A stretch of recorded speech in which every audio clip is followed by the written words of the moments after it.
Who? That's probably the thought many had when it was announced that the Indiana Fever had signed Kyra Lambert to a hardship contract. Lambert has never played in the WNBA before, yet the Fever did have room to add another player on a hardship deal. So Lambert, it was announced by the team, has been brought in. This is what the press release itself says. So I'll let them set the context for you. The Indiana Fever have signed guard Kyra Lambert to a 7-day contract the team announced today. The Fever qualify for the roster spot due to the injuries to Sydney Colson and Ari McDonald.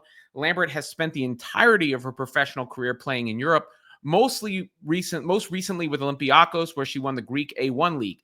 During that season, Lambert averaged 15.4 points per game while shooting 42.1% from beyond the arc. Good. To go along with 6.3 assists. She went on to be named Eurocup's guard of the year. So obviously did well overseas. She played at Duke and Texas in college.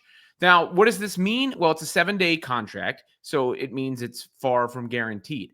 But to me, my takeaway here is that it now becomes between Odyssey Sims and Lambert for the final spot on the roster, if you will, because the Fever are able to keep one of the two players once Caitlin Clark comes back. The other is going to have to go. Chloe Peterson of the Indy Star had previously put those details out there as far as how the Fever can manage the hardship contracts and the situation. This was what was written at the time. This was when Sims was brought in. But just so you understand the situation, the Fever technically have room for up to 2 hardship players. If Sims is the only one they sign, they don't need to release her once CC returns. If the Fever decide to sign another hardship player, they would need to release either Sims or the second hardship player once CC returns. So when you look at, the CC return aspect of things, unless something has changed in the last day or so, the timeline appears to be that Caitlin Clark will return to practice next week.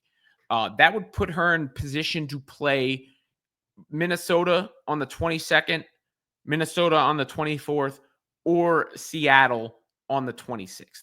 Not saying any of those games specifically, but in that window seems to be the goal return range. Now, it could be on the outside of that window. It could go to the 29th against Los Angeles. There you see the schedule. But they've got Washington and Connecticut first before almost a week off. And that's that week in between where Stephanie White told the ESPN broadcast that she hopes Caitlin Clark returns to practice. That gives them plenty of time to evaluate the other players who are coming in here.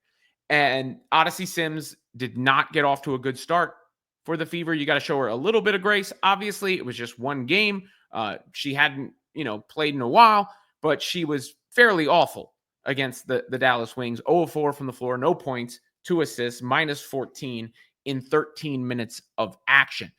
The encouraging thing about the Lambert signing is that the Fever are looking outside the box here. People have asked them to look internationally, and obviously she's not, international heritage, but she was playing over there and excelling over there. So it will be intriguing to see what she looks like on the floor, because most of us are starting from scratch in evaluating what Lambert could indeed bring to the team. But I see this more as a competition between Odyssey Sims and Kyra Lambert. That's the way I see this situation, having seen the announcement. Now, that competition is basically who's filling the Ari McDonald void, because the void CC left, you're never going to make up. But when she comes back, obviously that can make all the difference. Even when CC was there, they needed another guard. They needed another playmaker. They needed somebody that could spell her. They needed somebody that could get downhill, that could set other players up. That wasn't Sydney Colson. Sydney Colson is the definition of kind of solid and reliable. Obviously, she's out with injury now too. So they needed any point guard. That's where the hardship deals came in to sign Odyssey Sims and now Lambert. But in the meantime, they need players there with Caitlin Clark out, because Sophie Cunningham and Aaliyah Boston are being relied on out of position in a sense to play make. So there's filling that temporary void, which Ari McDonald did so well.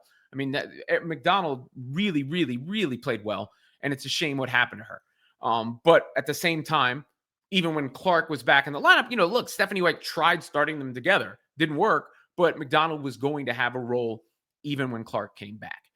Same thing here goes for, I would imagine, whoever sticks around on the roster. I don't know how much they'll actually play, but they're going to be needed in the rotation on the back end of it, or in case of emergency for roster depth. They're going to need a player who plays that position that's not named Caitlin Clark, assuming Caitlin Clark can come back to 100%.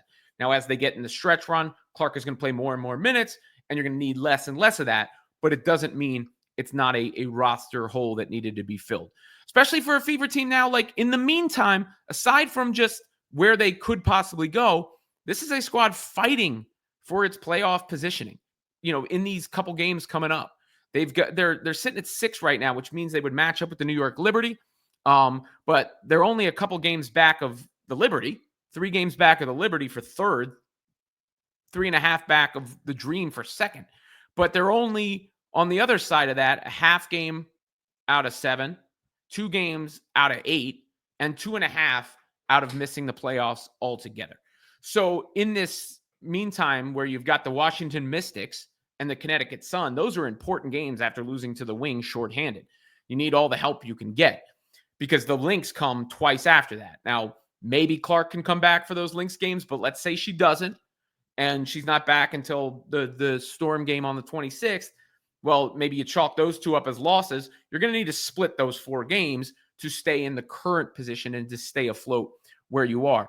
And then, again, you're also going to need to evaluate your roster situation going forward.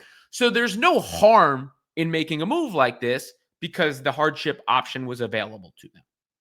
It was there. You have it. Bring somebody in. Give them a look. It's just 7 days.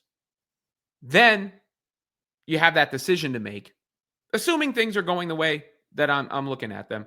And that will be between Sims and Lambert, because one of them is going to have to go when Caitlin Clark returns. But what's so interesting about this is that the Fever season can still go to either extreme, given they could fall out of the playoffs altogether. That's not out of the realm of possibilities. They could also, Caitlin Clark could come back 100% and they could go on a run and do what they set out before the season started. What a wild season for the Indiana Fever. Really, it's hard to keep track of all of that. And the latest chapter is they bring in somebody that everybody goes, huh? Who? I wasn't alive when the news happened, and I had to look it up myself. And I've been following the team, as closely as anybody. But here's hoping the success that Lambert had overseas translates to the WNBA, because you never know.